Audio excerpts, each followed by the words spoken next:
우리 다 같이 사도신경으로 신앙 고백하겠습니다.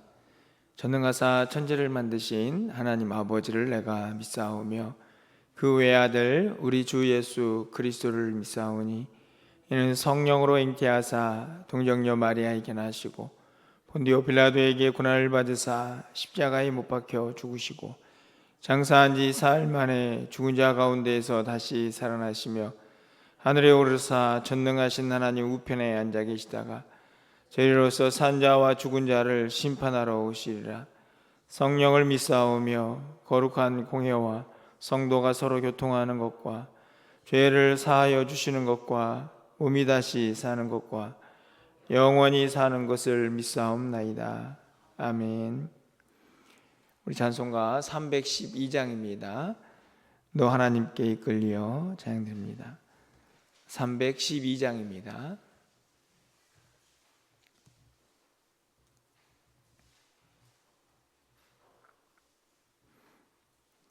너 하나님께 이끌리어 일평생 주만 바라며 너 어려울 때 힘주시고 언제나 지켜주시리. 주 크신 사랑 믿는 자 그 반석 위에 서리라. 너 설레는 맘 가다듬고 희망 중 기다리면서 그 은혜로우신 주의 뜻과 사랑에 만족하여라. 우리를 불러주신 주 마음에서 원하신다. 주 찬양하고 기도하며 내 몸분 힘써다라. 주 약속하신 모든 은혜 내게서 이루어지리라. 참되고 의지하는 자 주께서 기억하시리.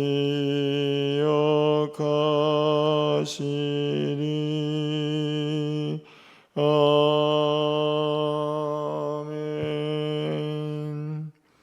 오늘 하나님 말씀은 역대상 27장입니다. 27절에서 34절 말씀 교독하겠습니다. 구약성경 651쪽입니다. 역대상 27장 27절에서 34절 말씀을 한 절씩 교독하고 34절은 함께 읽겠습니다.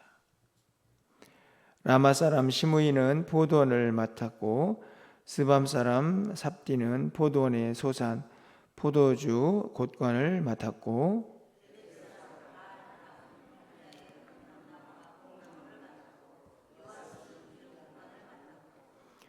샤론 사람 시드레는 샤론에서 먹이는 소떼를 맡았고 아들레의 아들 사밧은 골짜기에 있는 소떼를 맡았고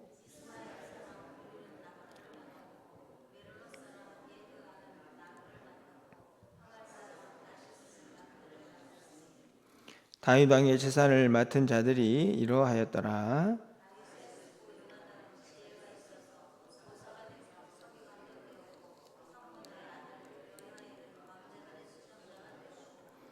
아히도벨은 왕의 모사가 되었고 아렉 사람 후세는 왕의 벗이 되었고 분하의 아들 여호야다와 아비아달의 아히도벨의 뒤를 이었고 요압은 왕의 군대 지휘관이 되었더라. 아멘. 이제 역대기 말씀이 거의 이제 끝이 나고 있는데요.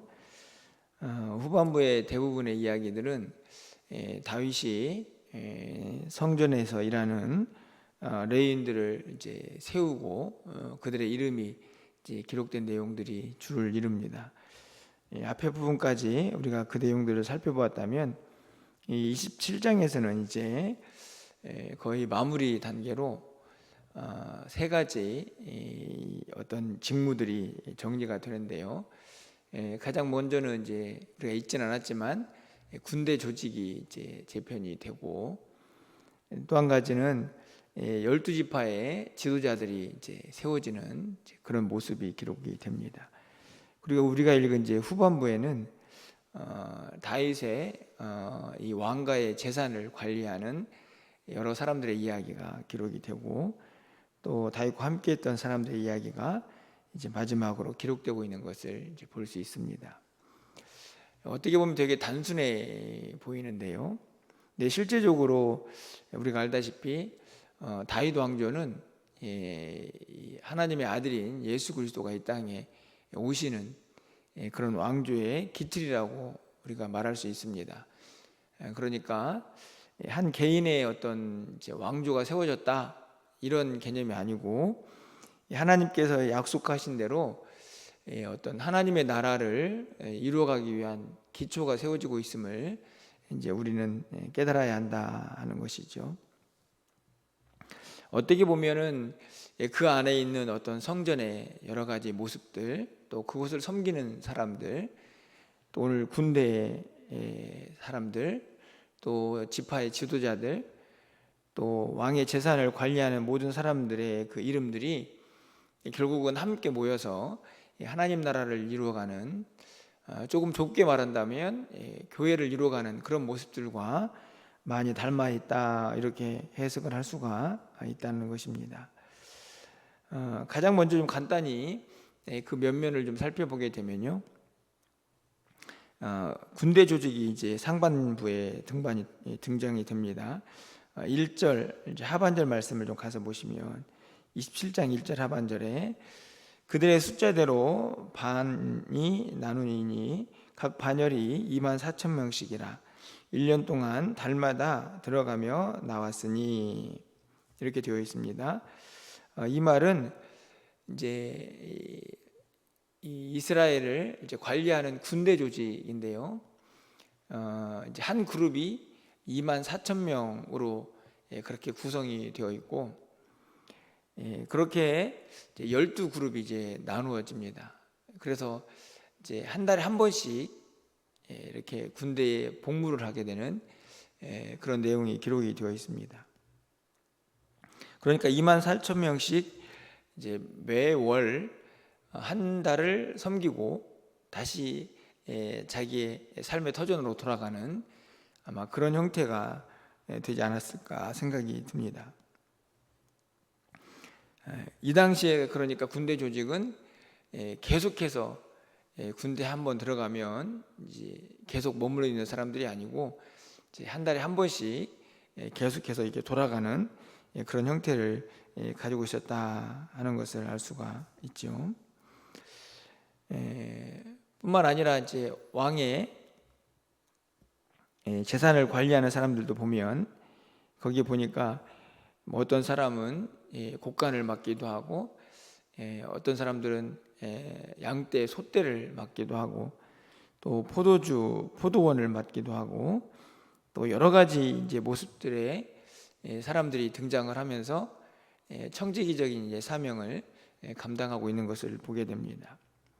또 중반쯤에 가보면 지파의 이제 지도자들이 각 지파마다 세워지고 있는 것을 볼 수가 있는데요. 결국에는 이 모습이 결국 하나님 나라의 일꾼들인 것을 이제 우리는 보게 됩니다. 우리가 보통 믿음의 용사들, 군사들이라고 이야기를 하지 않습니까? 그 군사들이라고 해서 우리가 계속 한 곳에 머물러 있는 것이 아니고 어떻든지 간에 일상에서 삶을 살아갑니다. 하지만 그는 항상 기억해야겠죠. 나는 군사다. 그 마음을 잊지 않아야만 1년에 한 번씩 또 찾아오는 그 자리를 잘 섬길 수 있지 않을까 하는 생각이 드는데요. 우리 모두도 믿음의 용사들입니다. 뿐만 아니라 우리는 또 교회 아니든 또 하나님 나라에서든 각자가 맡겨진 또 자리가 있죠.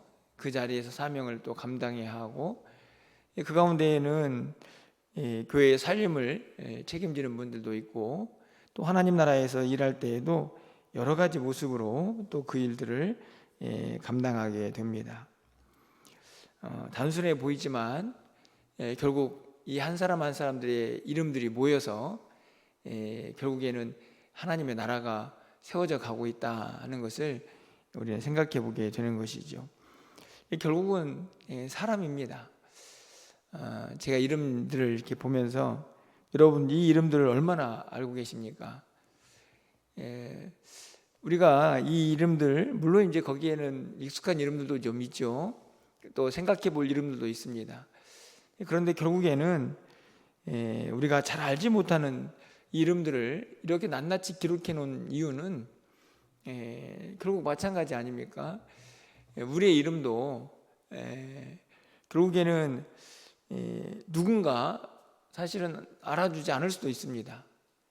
그렇죠? 하물며 우리 교회에 있는 사람들을 저 외국에 있는 사람들이 어떻게 알겠습니까? 그런데 그 이름 하나하나들이 모여서 결국은 하나님 나라가 이루어져 가는 것이죠. 우리는 알 수 없지만 하나님 보시기에는 다 소중한 이름들이다 하는 것을 우리는 깨달아야 한다는 것입니다. 그렇게 조직이 세워집니다. 이제 성전을 관리하는 사람들도 다 임명이 되고, 또 군대 조직도 개편이 되고, 또 각 지파의 지도자들도 다 세워졌고, 또 왕가의 여러 가지 재산들도 관리하는 사람들도 세워집니다. 게다가 후반부에 보면 다윗과 함께했던 사람들도 있죠. 본문을 보시면 32절에는 지혜로운 사람들, 모사가 되는 사람들이 있습니다. 지략가들이죠. 게다가 왕자들의 수종자들, 이 사람들이 이제 왕자들을 가르치는 사람들인데 또 자녀들을 가르치는 사람들도 있고, 33절에 보면 왕의 벗도 있습니다. 왕의 친구가 되는 거죠. 이 사람들도 이름도 마찬가지입니다. 그냥 다윗이라는 한 사람 옆에 있었던 그런 사람들의 이름처럼 보이지만 하나님 나라, 하나님의 언약이 이루어지는 것을 생각해 보면 각 사람들이 너무너무나 소중한 이름들이라는 것을 우리는 알게 되죠. 여러분들은 이 하나님 나라에서 여러분의 이름들이 어떤 사역으로 또 어떤 모습으로 기억이 될 것인가, 오늘 이 아침에는 그것을 먼저 좀 생각해 보는 그런 시간들이 되었으면 좋겠다 하는 생각이 듭니다.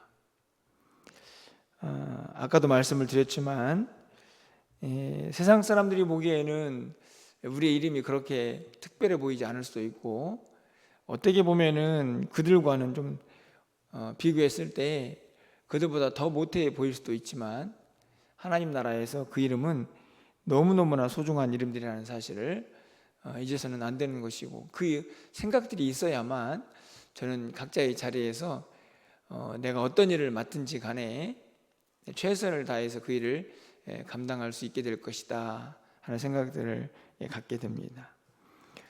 아울러서 한 가지 더 좀 부탁을 드리는 것은 이 조직들이죠. 제가 이 모습들을 좀 보면서 좀 생각들을 해보고 또 간절히 기도하게 되는 것은, 이런 어떤 공동체든지 간에 결국에는 조직이 형성이 되지 않습니까? 그 조직은 아까도 말씀드린 것처럼 사람들이 세워지는 것이죠. 그런데 참 이 일이 생각처럼 쉽지는 않습니다. 그만큼 이 하나님 나라에 일꾼들이 넉넉하지 않기 때문은 아닌가 하는 생각들을 이제 가져봅니다. 그냥 단순하게 제가 교회를 섬기고 사역을 하면서 이제 어느덧 이제 8년이 넘어가는데요. 제가 항상 생각을 해봅니다. 제가 원하는 형태의 모습들을 항상 그려보는데 그 모습들 가운데 얼마나 이루어졌을까를 생각해 보면 정말 부끄러울 정도로 너무 이 조직이 잘 형성이 안 되는 것을 보게 됩니다. 야, 참 어렵구나. 이렇게 세워지고 이렇게 사람들이 그 자리에 있어야 하는데 그러지 못할 때가 너무나 많이 있습니다. 근데 그러다 보니 결국에는 생겨나는 것이 어떤 한 사람의 과부하가 생기고 또 여러 가지 사역들이 이제 완만해지지가 않는 거죠. 결국 어떻게 되겠습니까? 빈틈이 생기는 것입니다. 그게 하나님의 온전한 나라는 아니라 하는 생각이 항상 드는데도 어떤 그 조직을 구성을 완성하게 이루어져 가는 그 모습들이 결코 쉽지 않다 하는 생각들을 갖는데요. 제가 오늘 아침에 이런 말씀을 드리는 이유는 여러분에게 기도를 부탁하기 위함입니다. 제가 이런 부분들이 약합니다 라고 낱낱이 다 여러분에게 말씀을 드릴 수는 없지만 제가 보기에 분명히 조금 더 든든하게 세워져 가야 할 부분들이 우리 교회에는 너무나 많이 있습니다. 하나님께서 꼭 하나님이 원하시는 방법들로 그 모든 구성원들이 다 채워지고 세워져 갈 수 있도록 여기에 있는 이름들처럼 우리 교회도 필요한 곳에 필요한 이름들이 잘 쓰여질 수 있는 그런 공동체로 잘 세워져 갈 수 있도록 또 그래서 결국은 그 일들을 통해서 하나님 나라가 함께 이루어져 갈 수 있도록 여러분들이 많은 기도와 또 헌신들을 좀 결단할 수 있는 이런 시간들이 되었으면 좋겠다 하는 바람을 또 한번 가져보게 됩니다. 그럼에도 불구하고 소망을 갖게 되는 것이 있죠. 결국은 그 일을 하나님이 하실 거라 하는 것입니다. 오늘 본문에 보면 23절에 있는 말씀을 가서 좀 잠깐 보겠는데요.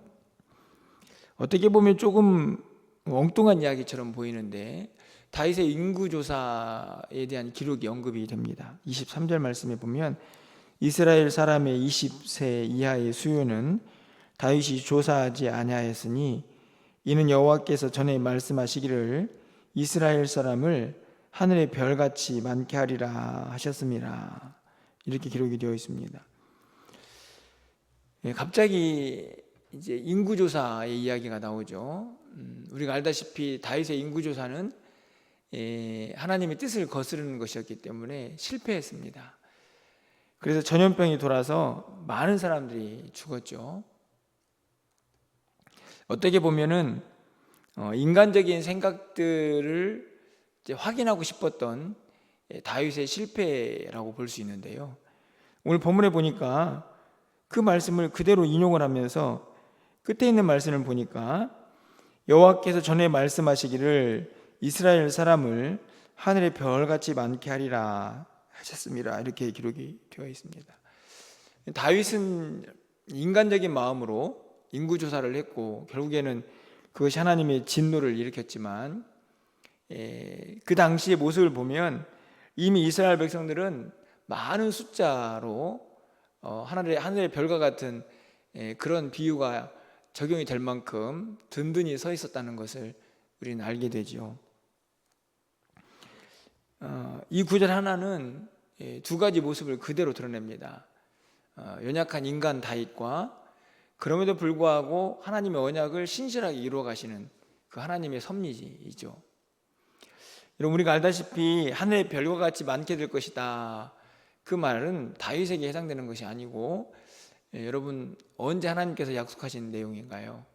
혹시 기억이 나시는지 모르겠지만 창세기에 보면 아브라함을 부르실 때 한 이야기입니다. 내가 네 자손들을 하늘의 별과 같이 많게 할 것이다.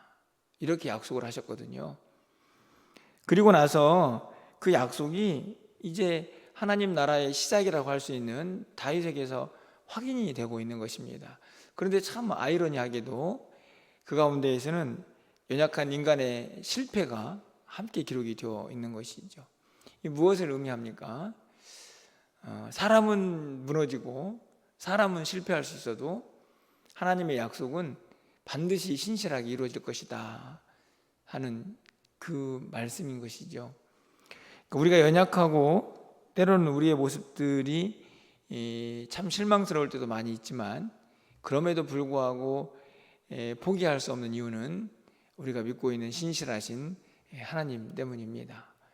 결국 하나님께서 하나님의 뜻이라면 반드시 그 일을 이루어 가실 것이기 때문이죠. 우리가 어떻게 연약하든, 우리가 얼마나 형편없든 사실은 하나님 보시기에 그렇게 중요한 문제는 아닌 것 같습니다. 하나님이 쓰시고자 하는 자는 쓰임을 받는 것이고, 하나님께서 하시고자 하는 일들은 인간의 연약함과 상관없이 반드시 그 약속대로 이루어져 갈 것이기 때문이죠. 우리가 또 오늘 힘을 내어서 기도해야 하는 이유가 거기에 있다고 확신합니다. 하나님의 도우심이죠. 우린 연약하지만 하나님 꼭 하나님의 뜻을 이루어 주십시오.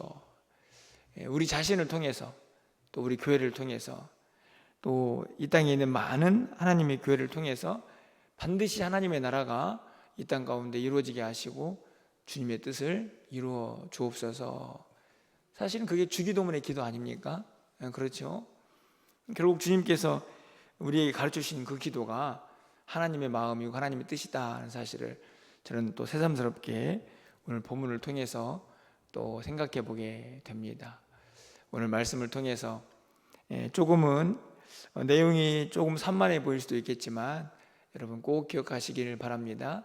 나는 하나님 나라에서 어떤 이름으로 어떤 일을 맡고 있나, 어떻게 주님의 일을 이루어갈 것인가 하는 그 마음 가지고 기도해 주시고, 또 한 가지는 우리 교회가 각자의 필요한 영역에서 그 모든 이제 구성원들이 잘 세워지고 더 든든히 하나님 나라를 위해서 쓰임받는 그런 공동체로 잘 세워져 갈 수 있도록, 우린 연약하지만 신실한 하나님께서 반드시 이루어 가실 것을 여러분이 기억하시면서 함께 기도하시는, 또 함께 전진해가는 우리 모두가 될 수 있기를 주님의 이름으로 간절히 축원합니다. 기도하겠습니다. 사랑의 하나님, 드디어 다윗이 소망했던 그런 모든 조직들이 각 사람들의 이름을 통해서 형성되고 있는 것을 우리는 보았습니다. 성전에서 일하는 사람들도 이 모양 저 모양으로 그 자리를 찾아갔고, 군대 조직도 각 지파의 지도자들도, 또 왕의 재산을 담당하는 청지기들도 다 그 이름대로 세워졌습니다. 그렇게 하나님 나라가 세워져 가고 또 이루어져 가는 것을 하나님께서 우리에게 보여주셨는데, 간절히 바라기는 우리 공동체도 그렇게 주님의 뜻 안에서 아름답게 세워져 갈 수 있도록 주님 인도하여 주시옵소서. 우리가 간직한 이름 하나하나가 하나님께서 원하시는 그 자리에서 아름답게 쓰임받게 하여 주시고, 그 쓰임을 통해서 더 멋지게 주님의 공동체가 든든히 세워져 갈 수 있도록 주님 도와주시옵소서. 무엇보다도 우리는 참 연약해서 넘어지기도 하고 실망하기도 하지만 결국에는 신실하신 하나님이 그 모든 것을 이루어갈 줄 믿습니다. 다 연약하고 넘어지는 연약한 인간들이지만 하나님은 신실하시고 반드시 그 약속을 이루어 가실 줄 믿사오니, 우리가 그 약속 붙잡고 오늘도 눈물로 기도하게 하시고 각자의 자리에서 최선을 다하여 헌신하는 우리 모두가 될 수 있도록 인도하여 주시옵소서. 오늘 한 날 우리의 모든 삶을 주님께 의탁합니다. 하나님께서 우리의 발걸음을 실족하지 않도록 붙잡아 주시고, 오늘 저녁에 있을 금요 기도회 가운데에도 예배하신 은혜가 차고 넘치게 하여 주시옵소서. 기도를 통하여 성령의 능력을 경험하는 복된 시간이 되게 하여 주시옵소서. 오늘도 기도하오니 하늘문을 활짝 열어주시고 우리의 기도를 들어응답하여 주시기를 간절히 소망하고 예수 그리스도의 이름으로 기도합나이다. 아멘.